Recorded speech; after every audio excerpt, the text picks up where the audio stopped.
Welcome to Your True Calling. I'm so glad you're here. I'm Dr. Michelle Chappell, a psychologist and a rock star. I've helped thousands of people find their true purpose by discovering their one-of-a-kind superpowers.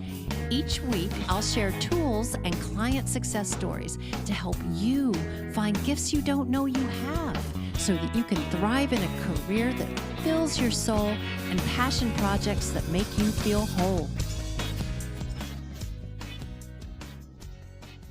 Hello, everyone. Today, I'm so excited to introduce you to my 91-year-old friend, June Smith. She's a professional writer and an incredible dancer and is still going strong. We're going to discuss how June discovered her writing and dancing superpowers and what her secret to succeeding in life is.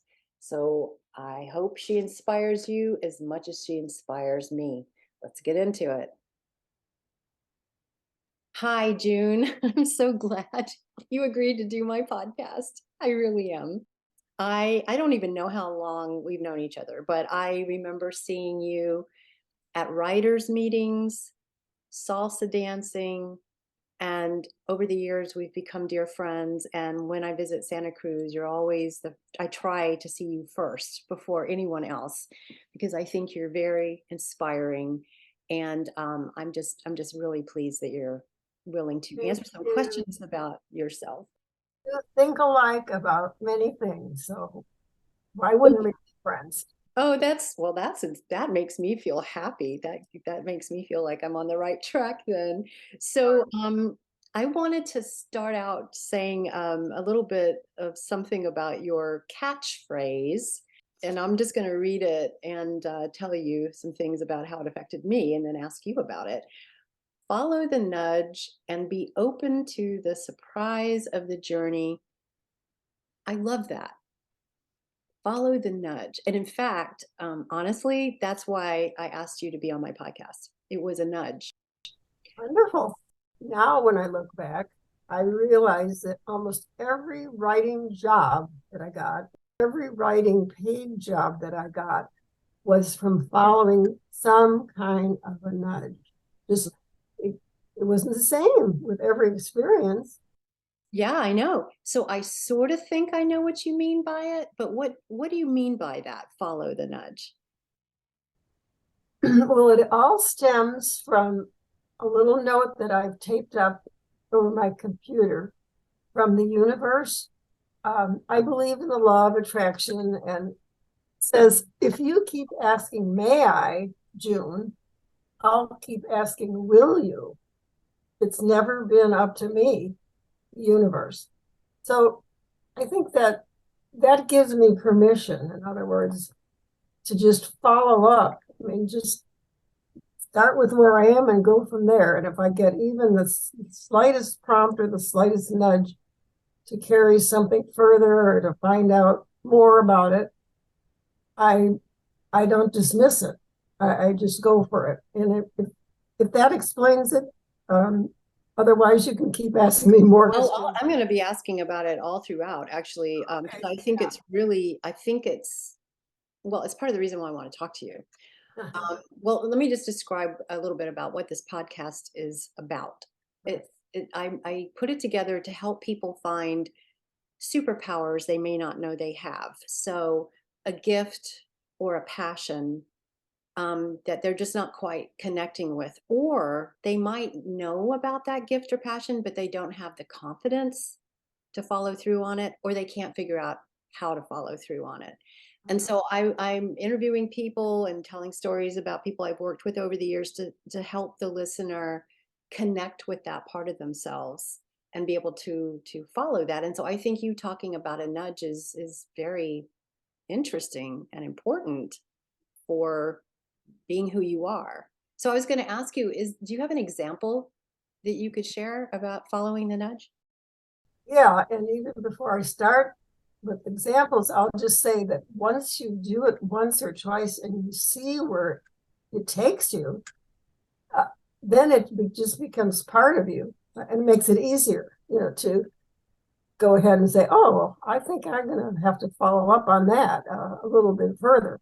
So yes, the one about dancing, which is one of my favorite things to do, um, was that I was down at one of the Capitola Twilight concerts, and you and I have been to those. Yeah. And this particular night, it was a Latin dance band, and I happened to look over on the other side of the dance floor, and there was this elderly Latino couple just undulating to a salsa. And I thought, I'll have what they're having. And then I just said, right on that spot, I got the nudge and that I've got to learn Latin partner dancing, whatever it takes. A lot of things came of that. I knew someone who would be able to teach me. And I mean, we had lessons for 6 years. That's how much we both enjoyed those classes. Oh, Chris Kenny is a That was mutual great. friend of ours. Yes, yes. He's my BFF to this day, my guy BFF. Um, and a little example of how what came of that is that I did go to Salsa by the Sea. The main DJ was the women always wanted to dance with him. But I thought, well, gee, I just think that now that I have this knowledge, I'd love to dance with him. So I wasn't shy at all. I just went up and said, I don't know if I said when there's a bachata or when there's a salsa, but I just said when you play that particular dance, could we dance? Because he does. He puts the music on and then he does go out on the floor and dance. And so the thing is that then in a minute or two, he played a bachata. That's the one I really like because it's slower than the salsa. It can be more sensual. And I did not have anything he threw at me. I mean, he started simple, but then he saw that I knew what I was doing, and anything he threw at me, I could follow. So I want to tell you that was a thrill because he was the main guy everyone wanted to dance with. Yeah, I remember that. So do you mind telling us how old you were when you realized you wanted to do salsa dancing, partner dancing? Well, in my 80s, right? Yeah. See, this is what I love about you and why I think you're such an inspiration. It's like, oh, I'm gonna try this now, you know? So had you danced before? Well, I've always been dancing because dancing is one of my big loves. Did you dance when you were a girl growing up or as a young woman? I always took dance classes, but I think when I got married and started having a family, I had to put that on hold.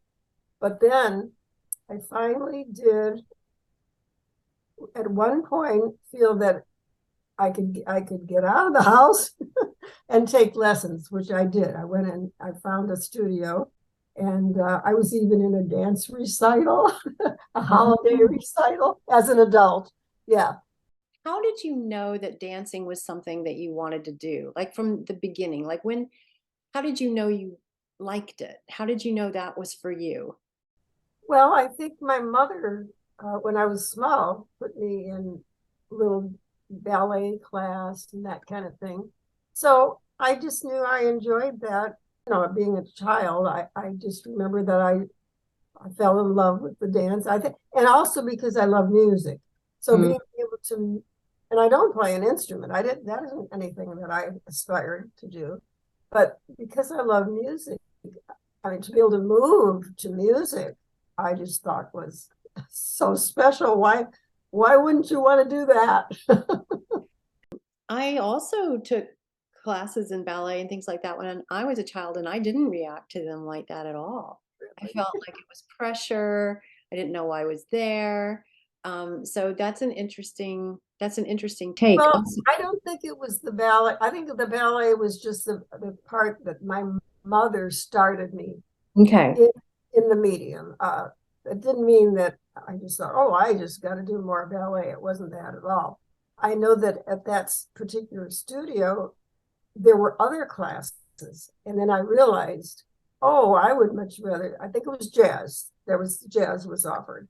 And even though now I don't necessarily consider that my favorite, it was a great way to get, you know, move on from the ballet. That teacher also taught Hawaiian and Tahitian dance.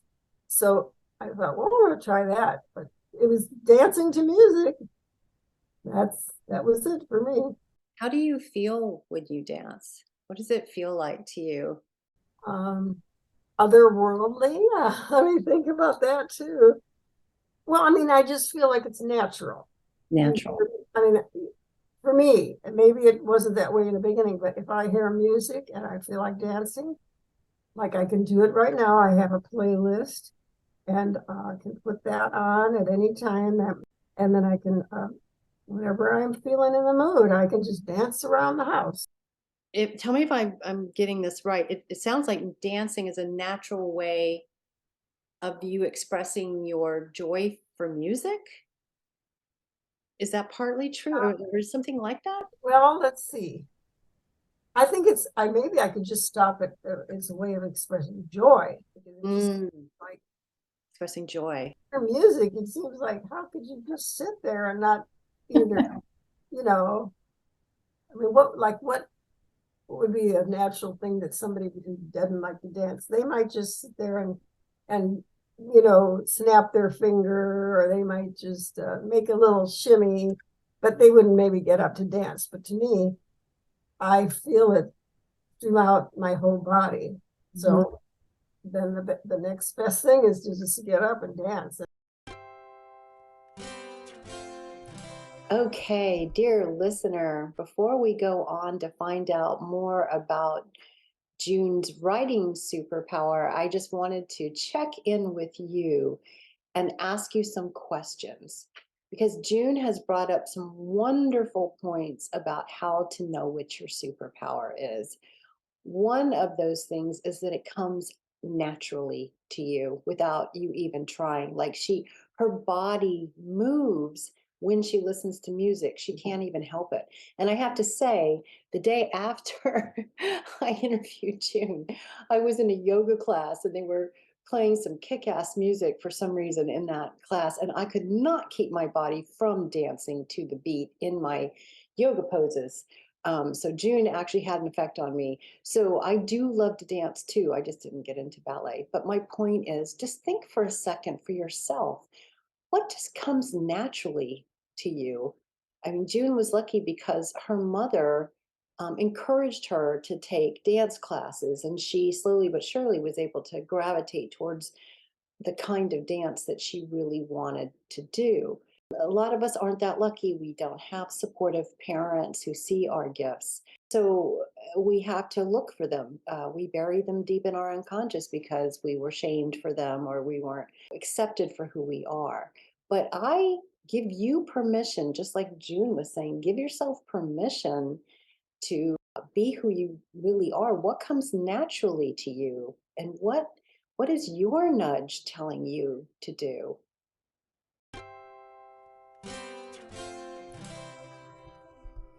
I wanted to also ask you about your writing so that you probably have more than two superpowers, but those were the two that I knew I wanted to talk to you about. So, when did you first discover you could write? I know that you were writing in grade school.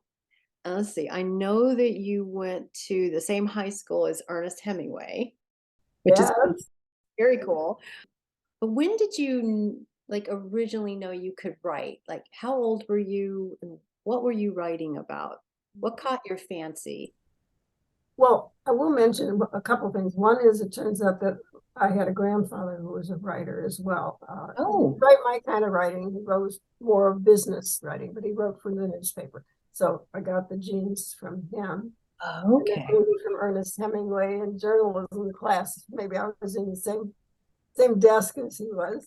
Um, but a few things that started it. One was family newsletters. You know how that would have been after I had a few kids, and instead of sending Christmas cards, I used to just make a family newsletter and talk about what people were doing because I enjoyed that process. Mhm. To me, it was more fun than buying a Christmas card and just saying "Happy Merry Christmas" and just signing. I loved that it was a chance to get people caught up in what you were doing. Then what happened was we had a winery. When I after I got married, we were in the wine business, and I started editing the Santa Cruz Mountain Wine Growers Association newsletter. Now that the woman who wrote, she was in charge of a lot of things, but writing wasn't necessarily her expertise. So she came out with this newsletter, and I had edit it and proof it, and pretty soon I was writing it, because it took Okay. the load off of her. That was her expertise. And then a guy had a really good break somewhere along the line when Ted Burke, from a well-known Shadowbrook restaurant, it's worldwide. He was a neighbor of mine, and so we were on a little bit more personal terms because of that. And he knew I was a writer because I actually did write about his restaurant and his chefs a few times. Yeah. It was the Santa Cruz Convention and Visitors Council had a blog. And in fact, I think after he saw the article that I wrote, he suggested to them that they might like to hire me to write for them on a regular basis. So it was kind of like it just blossomed from one thing to the next. I like how one thing kind of led to another thing. Like it was a natural unfolding for you to write. So you have an interesting story about when you first considered yourself to be a professional writer after you, I guess, swam with dolphins in Hawaii. Yeah, Can you share that story? yeah. This ocean seminar was 10 days swimming with wild dolphins in Hawaii, caught my eye. And then I joined this group of, I think it was about 10 people. And the idea was not, well, our idea was to gather in the morning, uh, hold hands and speak to the dolphin spirits to join us if they wished on this trip, get on this boat and drive out far enough to where they were already automatically. We never chased them, but we would ride out, and then they would surround the boat at a certain point. And then we were in our dive suits. We were allowed to get out and swim with them. It was a spiritual experience like nothing I ever even imagined. Hmm. We were encouraged to keep a journal about it because this was not a thing that you normally have going in your life. So I did keep a journal. I wasn't sure what, and then when I put the notes together into like an article, not knowing what I was going to do with it. But then, as luck would have it, the travel editor of our local daily paper, the Sentinel, put a note that he was retiring and he would welcome travel stories from his readers. And so I thought, there was my nudge.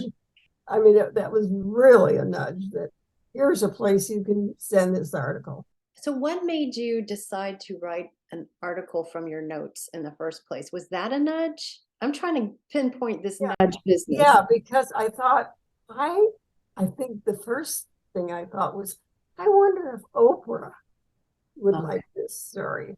Okay. I had a feeling that she might because she had some offbeat things and that was kind of like her program was things that you could learn from that maybe you didn't even know were happening. So yeah, I just thought I would send it to Oprah, but before I even started to figure out how to do that, this note came from the editor. Yeah, see, this is the thing that I find very interesting that maybe I hope speaks to other people too, which is, I mean, you have a gift for writing. You had this wonderful experience with the dolphins. you were already taking notes for it anyway, but something called you to write an article about it, and then all of a sudden, people are asked to submit their stories because this travel editor is retiring. Mhm. And in Jungian psychology, they call that synchronicity. It's Yeah. serendipitous. And I've been reading a little bit about your life in one of these newspaper articles. Um, it the more I look at your life, the more I see serendipity. Like you get a nudge, you Mhm. use your gift in some way, and boom, there's an opening. Yeah, yeah. It's is that how it kind of works for you? Yes, and it did turn out that when I look back, I realized that almost every writing job that I got, even though, I was writing, like I said, for family newsletters and stuff, but every writing paid job that I got was from following some kind of a nudge. Just it wasn't the same with every experience. Um, I always wanted to write for our local entertainment paper, The Good Times. I always thought that would be, That's another good story. Please tell that story. yes. I mean, even more than the Daily Sentinel, the entertainment paper was the one that I wanted to write for. And as luck would have it, a very good writer friend had just recently become managing editor. So, I mean, to me, that was a big nudge that as long as she was my friend, why don't I contact her and see if there's something that the magazine would be, I'll call it the paper, it was a weekly paper, might be interested. The way I framed that was I just said, do you think an article about active seniors would be of interest to, to the Good Times? And so she spoke to her boss and said that as a matter of fact, he was just thinking about putting out one issue a year that would be aimed at seniors, and that I should come in and talk to him and present my ideas. So it was just like one thing led to the next, and I talked to him, and I left the office with 3 assignments because I gave him my ideas and he liked them all. So Yeah, yeah. I see. I also some of the listeners, they're having trouble figuring out how to make money or what career to go into. And what I love about your story is that you have these gifts that you recognize in yourself. A lot of people don't, but you're recognizing them. And then you have these nudges or inspirations or intuitions. And you also seem like you're able to flow with life events as they unfold. And then voila, mhm. get the writing gig. Yeah. That is so cool. Most people don't live that way. Well, and then as I mentioned earlier, once you have success, maybe once or twice by following your nudge, then you just feel like it's a done deal. I should follow every nudge now and recognize when there is a prompt. What does it seem like? I mean, can you try to get internal a little bit with how do you know, like, how did you know to pitch the seniors idea? And then voila, they have a senior magazine they want to put out. Well, I tried. I mean, I realized that since I was a senior Mhm. and I had never seen, I religiously read that paper every week, and I've Mhm. never seen anything that was aimed specifically for seniors.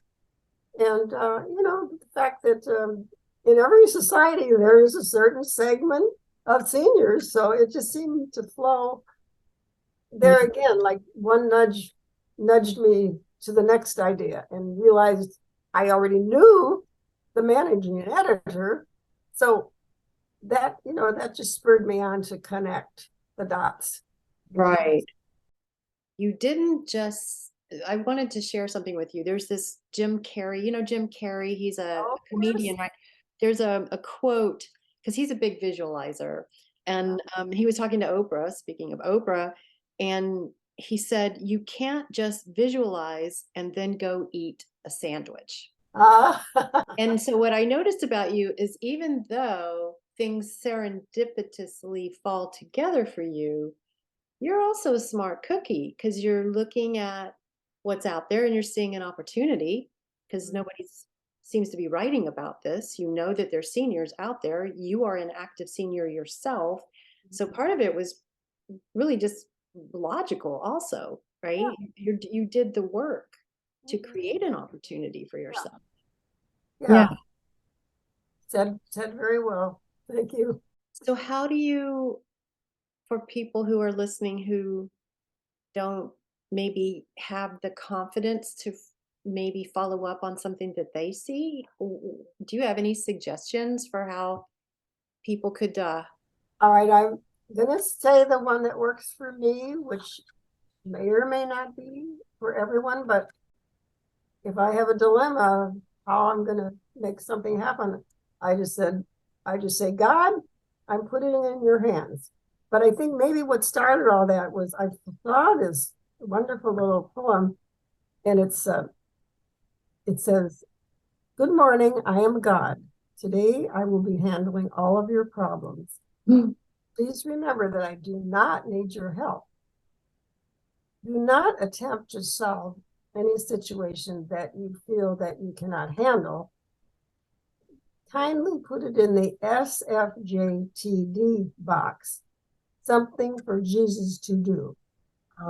Addressed in my time and not yours." And then it goes on a little further, but that's pretty much, I think that I've decided that I'll just do. I'll just put it in God's something to do, something for God to do box. Oh, that's great. Yes, it really, for me, that does work. We just you could use that for anything in life, really. It doesn't have to just be writing or whatever. It's just trusting that whoever your higher power is, maybe just asking for help from that higher power. hmm Yeah, and for some reason, I don't know why I'm thinking of this, but there's a concept in Taoism called Wu Wei. And have you heard of it before? No, but I mean, I It, kind of you, am. Not I think now. you do. I think you do it, and I wonder if plugging into a higher power helps you.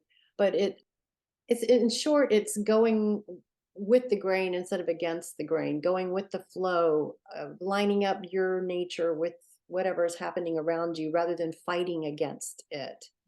And I think I see that in you, not only in with seeing opportunities, which came very naturally. That's the word I would use a lot with you too. Your dancing is very natural, a natural expression of your joy. Your writing is very natural to you. And then even the way these opportunities, though you may be acting on your own behalf, you're not just sitting there and eating a sandwich. Yeah. The way that you align yourself with those opportunities is very natural too. Your friend happened to be working at the, so I think there's something really beautiful about the way you navigate the world. Second thing I do is sleep on it. Have you ever had something on your mind that you haven't been able to sort it out just the way it should, or maybe it's not sorting out at all? Have you ever, in those moments, just as you're waking up, have you ever had the answer? That happens to me a lot. When you're waking up. As you're waking up, and you're not already completely awake, but just in that little period there where you're waking up. I can't tell you how many times I've known exactly what I'm going to do about a certain thing that I've slept on. I just say I'm going to sleep on it. I have had something like that. I keep a journal every day. I read The Artist Way back in the day, and she talks about Julia Cameron has people write morning pages, and sometimes in the morning I write my journal every morning first thing, and I'll have an idea as I'm writing pop up that helps me know what to do next. So it's similar. It's very early. I'm just kind of getting into my day. I think you've asked some really great questions, and Well, I thanks. think we've covered everything that I had in my mind. I think that we've covered. Yeah. I Mm. actually did think of one quick thing, and I don't know if you have time for it. Try it. It's a there's a writer, Anne Lamott. She's like the goddess of writing. I love her. Yeah. Mhm. Well, she gives you permission if you sit down at the computer and you're not sure where to start. She gives you permission to write the shitty first draft. Then you don't have to sit down and write the perfect thing, which is impossible. You just write the shitty first draft and go from there. That's right. That's probably how come you are able to embrace your gifts and use them when other people can't, because I think I've seen in my workshops people get paralyzed by fear because they think they have to be perfect the first Yeah, time they try something. yeah. That just doesn't happen. We're so lucky to have her give us this kind of advice. Yeah. Yeah. So you dance naturally, you write naturally. Those are two gifts you have. One you've turned into a profession in a way, another one is a passion. Do they seem like they're similar to you in any way, the way you do them? Well, they're just similar that I feel I've been successful in those two things that I love. Yeah, yeah, yeah, yeah.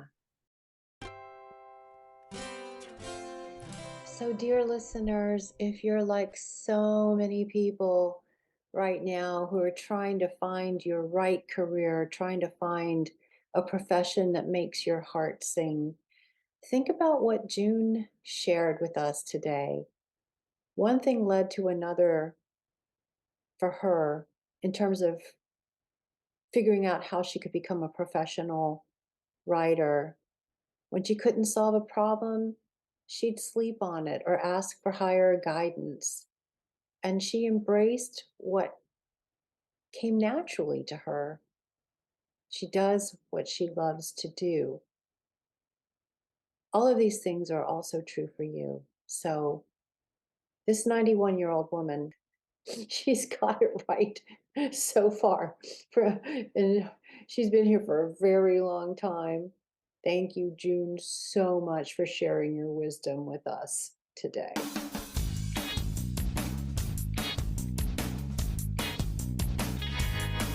Thank you for listening to Your True Calling.